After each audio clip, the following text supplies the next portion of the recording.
One of the guys the Indianapolis Colts are going to rely on to put pressure on opposing quarterbacks is Kwity Paye, second-year player out of Michigan. He was a first-round draft pick in 2021.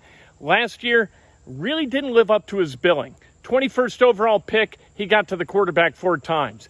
That sometimes happens. The second year could be the year where a guy kind of explodes out of the scene, and you hope that that's the case for Kwity Paye, because as that D-line goes, that's the way the defense is going to go. We had a chance to catch up with Kwity Paye. This training camp for you, in a year or two, or what are the differences, I think? It's a different feel.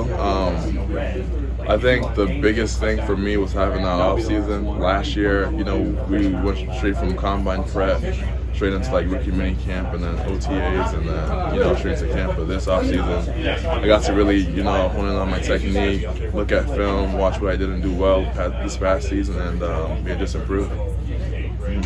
We were just talking to Kenny about, we have a couple of additions this year, with Yannick and Stephon Gilmore, and then bringing back what you had.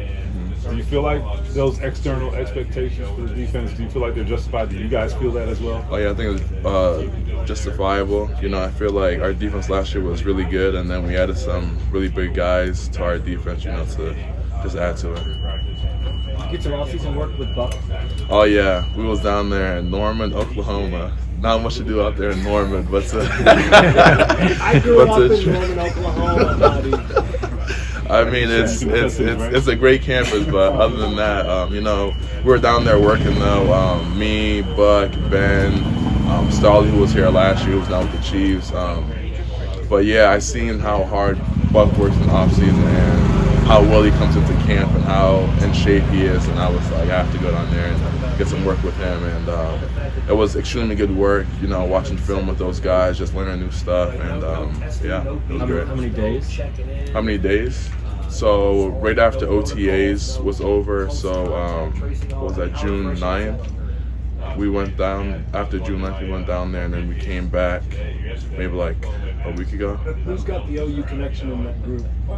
So we were training with some Clemson guys, and Venerable is now the head coach there, who was at DC at Clemson. Yeah.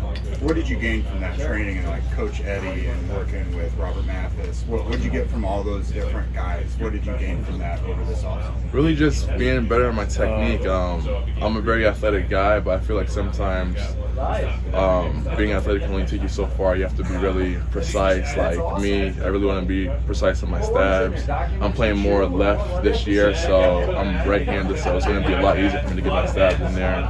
Placement on my stabs, placement on our moves on the O-lineman's hands and stuff like that. So Unique seems like a guy who's so good at setting up his pass rushing moves, especially that cross trap. What are you looking forward to, just like picking his brain on how to set up those go-to pass rushing moves? I think just seeing it every day in camp, seeing every day in practice, seeing how he sets it up, different situations, and he's going to be going up against Matt Pryor, so seeing how he does it against like a larger O-lineman will be good to see. Kwity, the fact that you're going left side, did you change anything? Put on some weight, or did you have to do anything physically? So, you guys see I'm wearing glasses now. Last year, I couldn't see, so,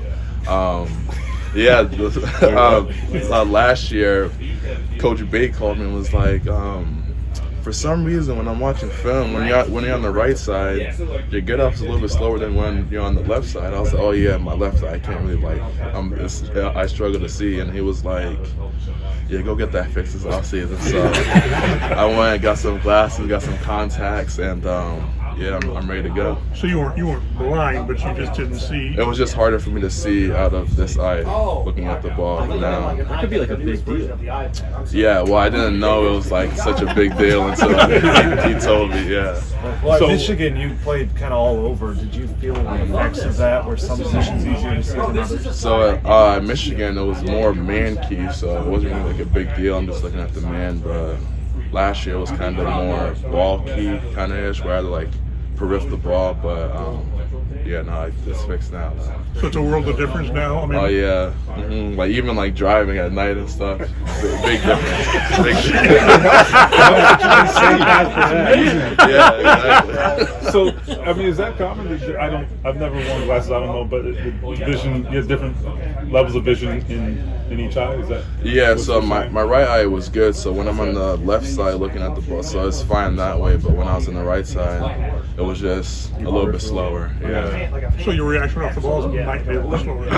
Yeah, but now we're cooking. So you're gonna play with contacts, or? Yeah, I'll play with contacts this year. That's Kwity Paye. Can you believe how often Colts defensive linemen smile during media availabilities? Between Kwity Paye, DeForest Buckner, Grover Stewart, and Yannick Ngakoue, and Tyquan Lewis. It's just unbelievable. These are the happiest defensive linemen I've ever seen, and I couldn't be happier about it. It's great that Kwity Paye can now see and see at night, because driving when you can't see is really, really dangerous, and playing football not being able to see, that's got to be almost as dangerous.